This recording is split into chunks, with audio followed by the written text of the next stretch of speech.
Hey guys, and welcome back to NTom and Volk's Spot of PC. For the second pick this month, we're going to be taking a look at Opus Magnum by Zachtronics. And as you can probably tell, this is a very, very recent game. Came out last year at the time of recording, and it is a little bit of a puzzler. So, Volk, what the hell? Why 26 minutes for a puzzle game? Because I kind of wanted to show off something like the thought process, because I think that was one of the most fun parts about this game, is just kind of sitting down and figuring out how exactly you're going to solve this puzzle. So I kept in a couple of either lightly edited or unedited sequences, just to give you an idea of what the game's about and what kind of things you'll be going through in your time playing this game. And then I have a couple of more abridged solutions that I wanted to show off there as well, just to kind of show off, I guess, a bit of the story as well, but also just to show off some of the mechanics and what have you, and some of the interesting machinations that I was able to procure during my time playing this game. Okay, well, I'm liking the visual style so far. It doesn't have animated cutscenes, so to speak, but it's doing this sort of like, how can I describe it? Data log sort of way? Yeah. So there's a bit of a story to this game. It's a little light. You're not going to get sort of something on the same degree as your Ace Attorneys or your Professor Laytons, for instance, but it kind of helps set the tone. Essentially, you're an alchemist who had just graduated from the academy and have now found yourself in one of the illustrious houses that cohabit the land which you find yourself in, or I guess whatever part of the world you just happen to be based in. And unfortunately, one of the houses has decided they've had enough of our relaxed lifestyle and have decided we're just going to take all your shit. Okay. So currently we're at a state of war, which the house that we are working for is a little bit in denial of. They're like, oh, nonsense, it's just a bit of light-hearted diplomacy, we'll work this all out with our negotiators, whilst there's like buildings on fire and people running for their lives. And it's our job to, well, at this point in the game at least, to procure the items in which they need to aid them in their fight. So in this case, for some reason, we're making hair gel in this situation. But not just any old hair gel. This is hair gel that could withstand all manner of rough use, explosions, fire, and, any other element that you can think of, I suppose. And this is the way the game works. So we have our item, which in this case is hair gel, and we have one or multiple reagents that we need in order to help us make the product, which is this little gold wrapped thing down at the bottom here. You can move things around and place them wherever you'd like on the field, and then from there it is up to you to figure out how to make the product with the reagents that you have. So in this case, we need to bond 4 of these green things together. And that's a lot easier said than done, because you can't just kind of put 4 together in a line in some way and then just send it off. You actually have to go across the process of bonding the elements together before you send them off. Right. And in order to move the reagents around, you have to use arms and pistons and, mobile tracks and things like that. And basically from nothing, you have to build a machine that will get you from the raw materials to the product. And you actually have to program all of the arms and what have you as well in order to get to that point. So it's a bit like editing a video in a way. You kind of see, okay, so at this point I want this arm to grab a hold of the reagent and then move it across and then go up, grab another one, bond them together, and then move that lot down somewhere else. Sounds more like an automated Super Mario Maker level than me just editing a Let's Play, but I'll take your word for it. I guess, but I think editing a video is probably like the best way I found to describe it so far. It's probably not entirely accurate, but it kind of gets the point across where you're trying to cut things together and kind of make it into a well-oiled machine rather than this haphazardly made contraption of death and destruction. I gotta say, it's very unique for a puzzle game. Nice job with the error back there, Einstein. I expect more from you. But I don't know, maybe I'm just thinking very linearly in terms of like puzzle games like Tetris or Tetris Attack. I don't play many puzzle games despite liking the genre. I'm more into the puzzle platformer. Yeah, that's fair enough. I'd say this is probably more like a puzzle construction game. I think probably the best way to sort of draw a similarity to it is to think of like, those bridge constructor games that have been making the rounds recently, where you sort of have to try and make a bridge and sort of make it sturdy and spend as little money as possible to help the little cars get across. It's a bit like that, except this time around you're just trying to build something that doesn't end up crashing things into each other or moving somewhere where it shouldn't be. Oh yeah, there's that Portal Bridge creator coming out, and it's on the Switch for some reason, which is odd because they don't have any of the other Portal games. So what's the point? You know? Oh, I think the point is the same as most other things: money to be made. And, you know, the Switch doesn't really have much in the way of puzzle games yet. I suppose you've got like Puyo Tetris and things like that, but Ooh. Nothing in terms of like a truly cerebral puzzle experience. I've been commissioned to do a quick look on that, so that should be pretty interesting to see in February. Ooh, okay. So at this point, you can kind of go through the steps individually just to see if what you programmed actually works. So from there, you're kind of identifying sort of where the little errors are coming in. So like maybe there's an arm crashing into something, or maybe there's two arms moving in such a way that they kind of can't at the same time. So sometimes it's as simple as just reprogramming it a little bit, but sometimes you gotta expand on your machine, and that's kind of where things go. Sometimes you can make machines that are very, very compact and take up very little space and cost, but when you're just starting out, normally you're just looking to get to point A to point B, so before you know it, you're just starting sort of throwing here and there and everywhere, just all these arms and what have you, just to try and carry everything where it needs to go. But with this one, I was trying to be a little more restrained.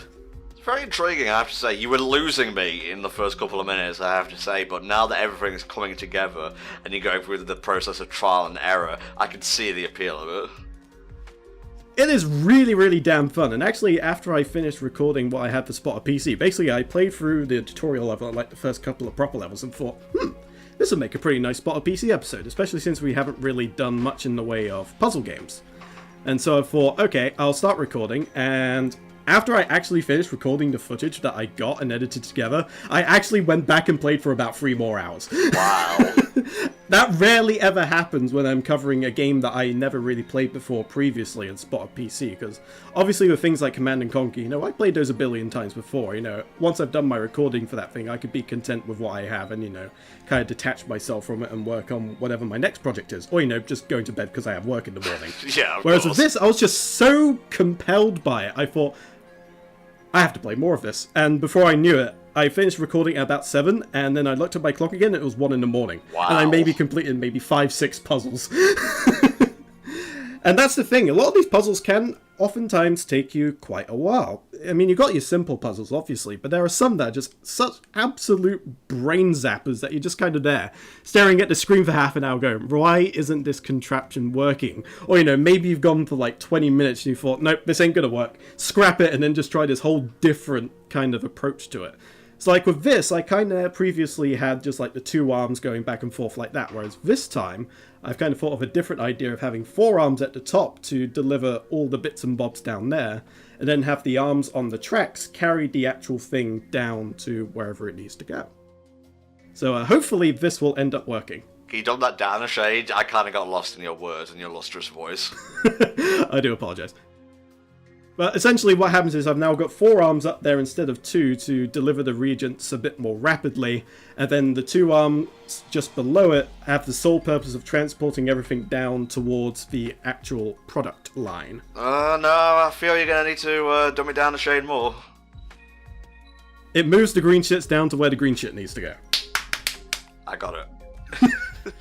Hey, there we go. We got there eventually. We're going to cut you open and tinker with your ticker. Whoa, back up a second.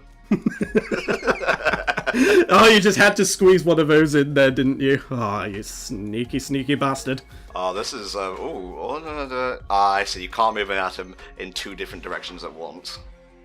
Yeah, you have to remember to have one of your arms let go before you actually move it with another arm. Otherwise, you get this, strain going on that doesn't actually work, because assumedly the machine just breaks apart on itself, and then you just kind of lie down and cry for a while. Imagine if they did like a season pass for Nintendo Labo, and this was what you got in like the second expansion.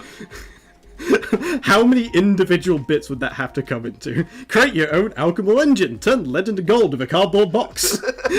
Like, I've said this before on Twitter, but you may not follow me on Twitter, and God bless you if you don't, because, like, God, I blather on a lot, especially about Steven Universe. But anyway, like, Nintendo Labo, yeah, it comes with, like, pre-built schematics and whatnot, but that's going to get kids interested in what makes things tick, so they'll then go on to, I don't know, maybe study to become an engineer. And this kind of strikes me as a sort of similar learning tool, but very fun at the same time, and that's the key. You make education fun, you make edutainment.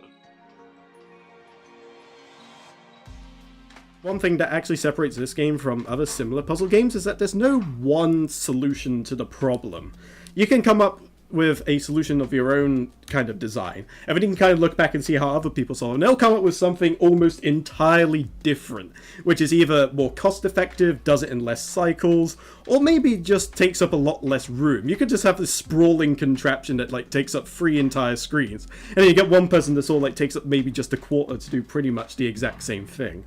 So here we go, we got our machine, now we can see it work. Oh, that's beautiful. It's like poetry, actually. This is basically your payoff after you sort of spent good, like, 20 minutes, half an hour, sort of trying to figure out the solution, and then you sort of see it all kind of work, and it kind of speeds up once it knows what it's doing. And there you go, you actually get graded on cost, cycles, and area. So in terms of cycles, we did about average on the leaderboards. Cost, definitely not as good. And in terms of area, very much below average, but not the worst.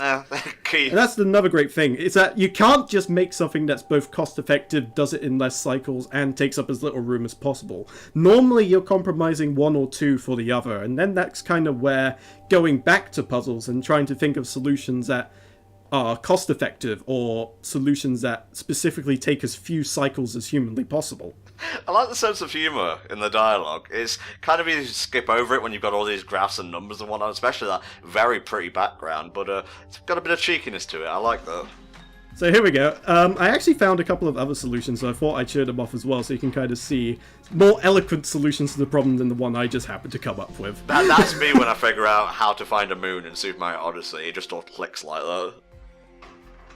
And here's one that's very cost effective. It just uses one arm and one merger, and it just sort of like goes, yep, and boom. And after you see what I came up with initially, and then you just see this, it's just like, how much pointless crap did I put in this damn thing?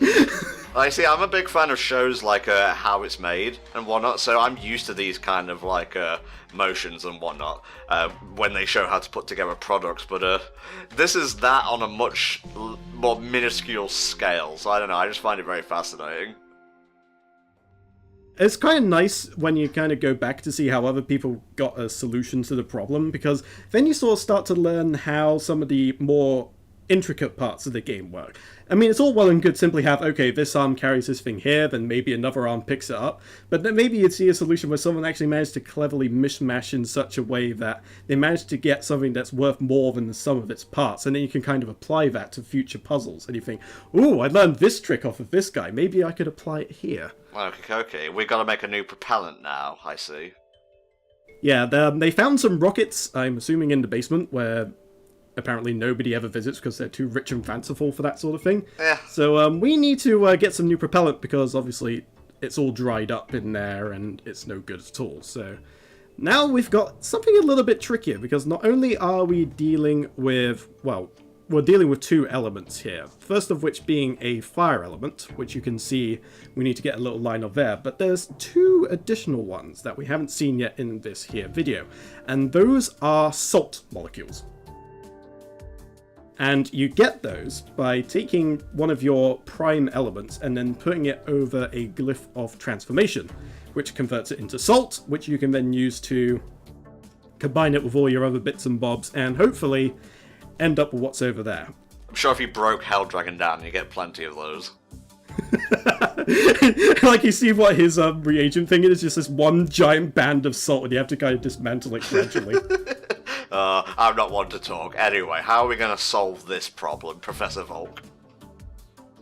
Well, in this case, we kind of have to make sure that, since we only have two reagents here, we have to be very careful about how we go about placing things. So we can't just have, like, one... If we want to do this in a reasonable amount of time, we can't just have one part of the machine dedicated to just making the salt we require.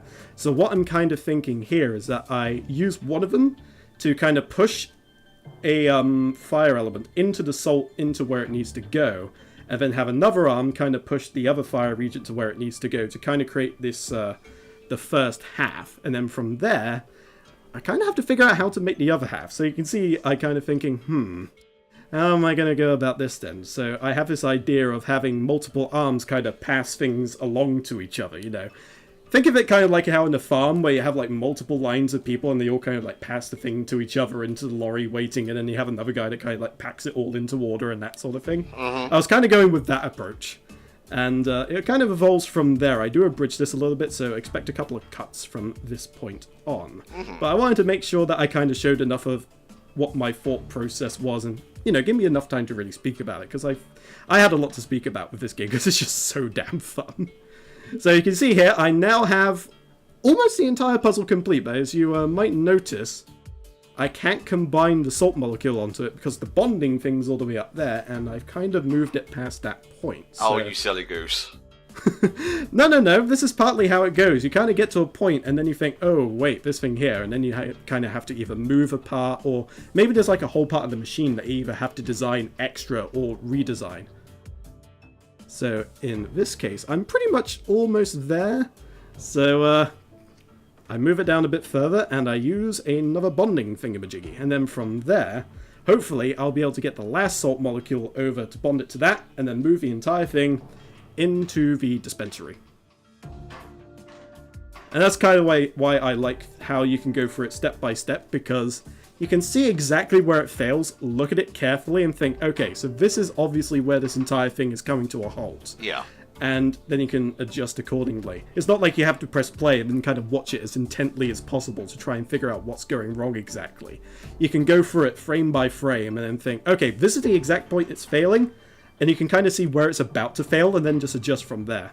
And there we go, this is our completed machine. Oh, that's great. You can definitely see how sort of your ideas evolve as time goes on, especially if you kind of compare your ideas after you kind of complete a puzzle, and then you take the things you learn and then you apply it there. So I was very pleased with that particular one at the time. Of course, since then I've come up with plenty of other solutions. As you go through the game, you eventually get to a point where you have to make an infinite loop and just create this never-ending band of whatever it is that you're supposed to make. Oh god. It gets really crazy at that point. I've created the anti-life equation. Pretty much. It wouldn't surprise me if that was one of the puzzles. Just like, create the anti-life equation. It's just like this huge sprawling thing, and you're just like, how am I supposed to do that? Well, get good at science, I suppose. Get good. So this was another solution that was engineered, kind of in a similar loop to that one really cost-effective one from earlier, except now it's a little bit more complex, and it also takes into account those tasty salt molecules. What's the function of that thing in the bottom right? You mean the thing with the triangles on it? Uh-huh. That's what actually transforms your base elements into salt. Okay. So you have to actually pass it through there in order to make the salt. And the way that I placed it is in such a way that I can kind of push it into there when I need it, and it doesn't just accidentally make salt molecules when I don't want to. Right. So this is me learning from that very, very simple solution that I demonstrated in the previous puzzle. It's just like, yeah, I could do it too. Ah. It took ages to learn, but I did it. And apparently there's an even more cost-effective method to do that, but I was just like, no way, fuck that.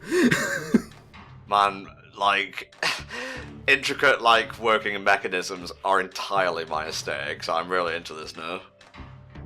I do actually like how the game presents itself. It's very simple, but it's one of those ones that presents itself very well with the whole kind of... I'm not sure if you consider it like maybe steampunkish or cyberpunkish. Probably not cyberpunk, more like steampunk, if anything. It presents itself very well, and even though it looks so simple, it just looks really, really nice, especially when you actually make your entire machine and you see it all working in action. Like, it doesn't just... I'm not sure really what the right word is for it, but the presentation lends itself well. Yeah, of course, yeah. Probably the most simplest way I can put it. I'm sorry, my brain's kind of trying to think at a million miles an hour whilst talking about and playing this game, so I'm kind of like, Alright, what we got here?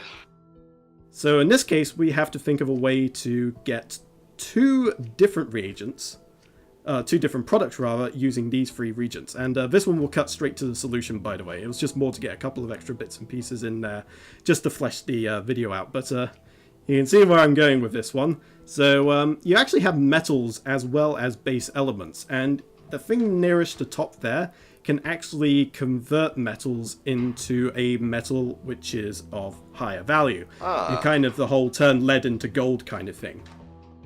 So in this case, all we need to make is iron, but eventually you get more and more puzzles where you have to take this thing of lead and you have to literally transmute it into gold by passing it through one of those things several times.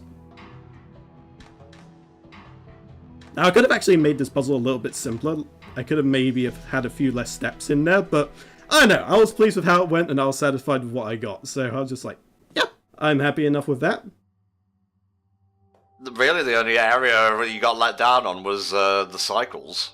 Yeah, I mean, sometimes you can create a very, very decent all-around machine, and those tend to be the most aesthetically pleasing, I tend to find, but sometimes you just want to think, maybe I just want to focus on one area, or sometimes you just want to have your cake and eat it too and just go, alright, how can I make the most efficient thing possible in all three areas? And that can be very, very hard to do, but it creates more interesting machines that way, I think. Yeah, for sure.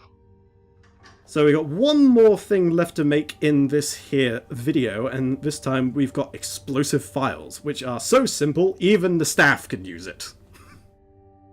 And of course, Mr. Old-Fashioned here is just like, no, if they can't use sword, they shouldn't be given any other weapons. We're being foolish. Message will arrive any minute now. As we've been sitting here making, like, incapacitating gas and hair gel for the past 3 weeks, or however long it's been. So here we introduce a new mechanic, which is triplex bonding, where we have to create bonds between fire atoms in 3 different levels. I'm assuming that's how they make the explosive component. Yeah. I mean, that's my nearest guess. So we're going to use salt and some of that to make an explosive incendiary device, basically, and give it to all the staff, and if they try to invade our home, we'll just blow it the fuck up. So what happens here is I'm trying to sort of figure out how this new mechanic works, and then it'll cut to the solution from there. Thank you. I can give some of my closing thoughts on this game, and it is... I'm not normally one for puzzle games, as I have explained on several counts in several different videos, but this one was a huge exception. And I think partly the reason for that is because as much as I have a general, I wouldn't say so much dislike, but I suppose disinterest is maybe the best way to put it, in kind of puzzle, brain scratchy, solvey things.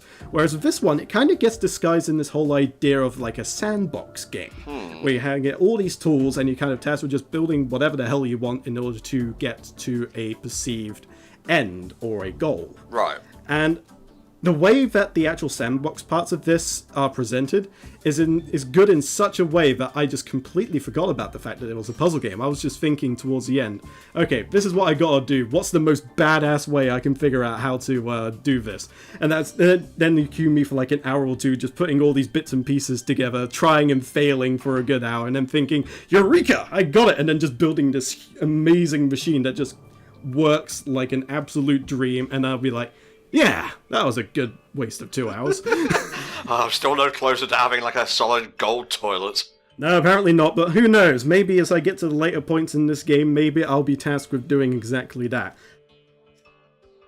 The last puzzle that I actually left off upon actually involved me taking what I guess is a complete product and then breaking it down into its base components, and it was made of like 7 or 8 things, and I had to try and separate each and every single one of them and put them in predetermined points. Jeez. It was incredibly tricky to actually figure that shit out, but once I did, I made this machine that just did it all within like a few seconds. I was just like, wow. I am a goddamn genius! You know all those points where you're trying something in this and it didn't actually work out? That's my thought process like 99.9% of the time. Like, I try to come up with the answer, but it's just not there. I guess that's why I wanted to leave that in there, just because sometimes that's more kind of amusing to look at, kind of thinking, okay, I can kind of see what he's doing, but clearly it's not quite working in the way that he had planned. Oh, I see. It's fun to watch me fumble and be less of a man, and I don't say it's so much that, it's just more thinking, okay, I can kind of see where you're going, but you haven't quite got it, and then when you get it, you just, yeah. There are fewer experiences in this game that just makes you feel as smart as when you figure out something like that and it all just works. Pretty much like that. Yeah, nice save, Mr. Man. Like, that was probably one of the first machines I made that actually looked and felt like something that maybe somebody playing the game for like hours and hours on end and has an entire YouTube series dedicated to would have made. I was just like, yeah, that was pretty damn nice. Nice. So, of course, now we have made our explosive files, but we are not quite hearing the end of this just yet. But, yep, final thoughts. This game is amazing. If you absolutely love puzzlers and you like a bit of sandbox on the side, I would be very, very hard-pressed to think of something better than this. This is an absolutely incredible game. I have a load of fun with it. Thanks. Yes, I was a bit sceptical at first, but you have sold me on the idea. And, well, I guess that'll do it for this month's instalments of NTom and Volk Spot PC. Come back in February, where we're going to take a look at a couple of games I picked out. See you then.